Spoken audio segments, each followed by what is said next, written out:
Hello, hi friends. நான் உங்க SK. இன்னைக்கு நம்ம எந்த ஒரு படத்த பத்தி பார்க்க போறோம்னா, இன்னைக்கு அமேசான் பிரைம்ல ஸ்ட்ரீம் ஆகியிருக்க விஷாலோட ரத்னம் படத்த பத்தி தான் பார்க்க போறோம். இந்த படத்தோட ரிவ்யூக்குள்ள போறதுக்கு முன்னாடி இந்த சேனலை சப்ஸ்கிரைப் பண்ணாதவங்க சப்ஸ்கிரைப் பண்ணுங்க, லைக் பண்ணுங்க, கமெண்ட் பண்ணுங்க. இப்போ வாங்க இந்த படத்தோட ரிவ்யூக்குள்ள போலாம்.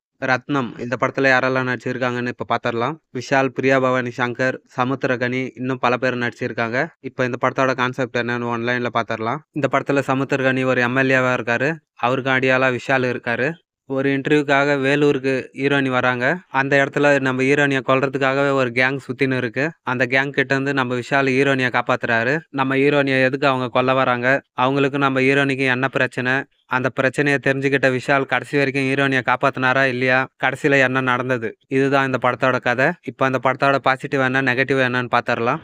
படத்தோட மிகப்பெரிய பாசிட்டிவா படத்துல வர ஆக்ஷன் சீக்வன்ஸை சொல்லலாம். ஒவ்வொரு ஃபைட்டுமே ஒவ்வொரு விதமா இருந்தது. எல்லா ஃபைட்டுமே ரொம்ப சூப்பரா பண்ணியிருந்தாங்க. படத்துல சிங்கிள் ஷாட் ஃபைட் சீக்வன்ஸ் ஒன்று வரும், அது ரொம்ப சூப்பரா பண்ணியிருந்தாங்க. படத்தோட சினிமாகிராஃபி எல்லாம் ரொம்ப சூப்பரா இருந்தது. படத்துல நடிச்சிருந்த எல்லாருமே ஒரு சூப்பரான பர்ஃபார்மன்ஸே கொடுத்திருந்தாங்க.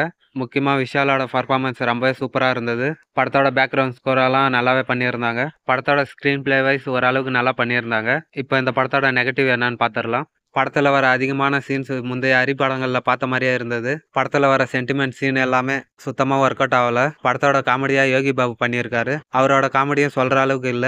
ஓவராலா இந்த ஒரு படம் ஒன் டைம் பாக்குற அளவுக்கு ஒரு ஆவரேஜான படமா தான் இருக்கு. பார்க்கணும்னு நினைக்கிறவங்க பாருங்க. படத்துல 18+ சீன்ஸ் எல்லாம் எதுவும் இல்ல. ரத்தம் தெரிக்கிற மாதிரி அதிகமான சீக்வன்ஸ் இருக்கு. அதை மைண்ட்ல வச்சுன்னு பாருங்க. மேலும் இந்த சேனலுக்கு புதுசா வந்திருந்தீங்கன்னா இந்த சேனலை சப்ஸ்கிரைப் பண்ணாதவங்க சப்ஸ்கிரைப் பண்ணுங்க, லைக் பண்ணுங்க, கமெண்ட் பண்ணுங்க.